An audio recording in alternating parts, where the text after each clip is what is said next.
Okay, magandang umaga sa inyo lahat mga kapatid, mga kaibigan. Nandito kami ni Jerry, kasama ko, Pastor Jerry. Ayan dito, medyo medyo Maliwanag. maaliwanag na. Wala na yung bagyo. Wala na yung ulan. Kaya mag-bike na tayo mga kapatid. Shout out sa lahat ng mga bikers. SMBB, shout out. Lahat ng mga team Lagalag, team Puke, lahat ng team. Shout out sa inyo lahat. Andito kasama ko si Pastor Jerry. Jerry, gusto mo magbigay ng mensahe sa lahat ng mga nakikinig sa atin. Go ahead.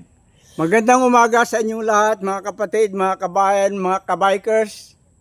Narito kami sa lugar na ito. Ano ito? Malapit na tayo sa Likaw-Likaw. Anong lugar ito, Kuya Sinon? Malapit na sa Likaw-Likaw to, bro. Salamat at napakagandang panahon ngayon. Salamat at buhay tayo. Iningatan tayo ng Diyos sa kabila ng mga nagdaang malalakas na bagyo, super bagyo.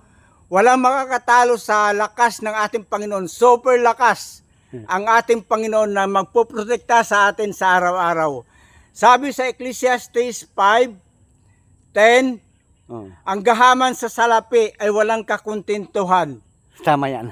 1 Timothy 6:10, ang nagmamahal sa kayamanan, for the root of all evil is money.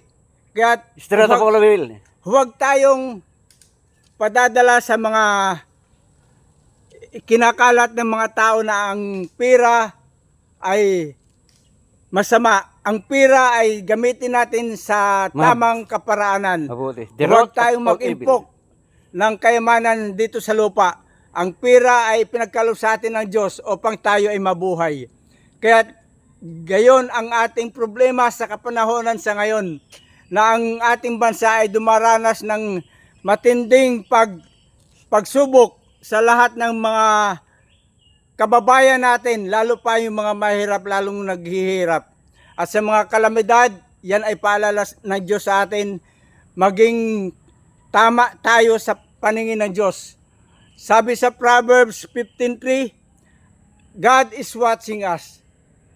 Hindi tumitigil ang Diyos na nagkasubaybay sa atin. Masama ka man, mabuti, ang Diyos ay nakatunghay sa atin sa lahat ng ating ginagawa.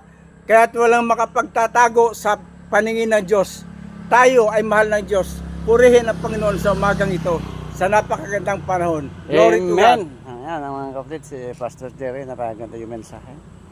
The love of money is the road of all evil. Huwag tayo ibigin natin kapera dahil mapahamak natin. Tignan yung mga politiko na nagkamal-kamal ng salapi. Ang dami ng pera.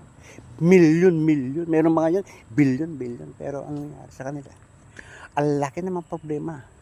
Maaari silang makulong ng habang buhay. Di ba? Matanggal sa serbisyo. Matanggal sa serbisyo. Hindi na makatakbo ng pagka-politiko. Because of the love of money. Kaya kailangan, kung ano yung kalooban ng Panginoon, sundin natin. Maglingkod Huwag tayo tayong ng gahaman tapat sa salapi. sa taong bayan Dahil ang at sa sabi ni Diyos. Pastor Jerry, the love of money is the road of all All evil. Ayan mga kapatid, maglingkod tayo sa Panginoon.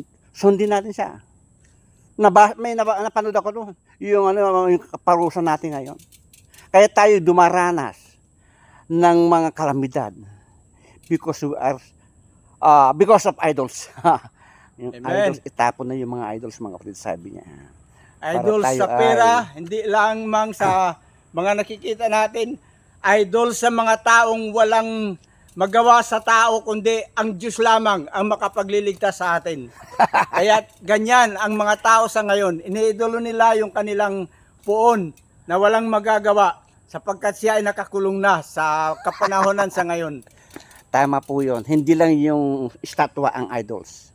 Maraming idols natin sa buhay. Kung Amen. ano yung ginagawa mo, yun idol mo. Ha? Kung halimbawa, bisyo ka, nagsusukal ka, idol mo yun. Amen. Kaya wala kang kaligtasan doon.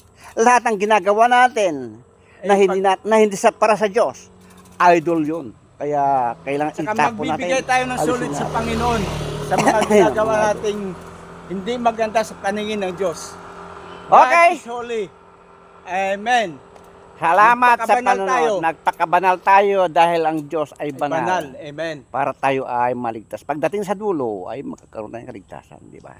Kaya kailangan din, importante, palakasin natin ang ating physical na katawan at the same time yung spiritual na Spiritual. pananampalataya. Amen. Thank you for watching. God bless you.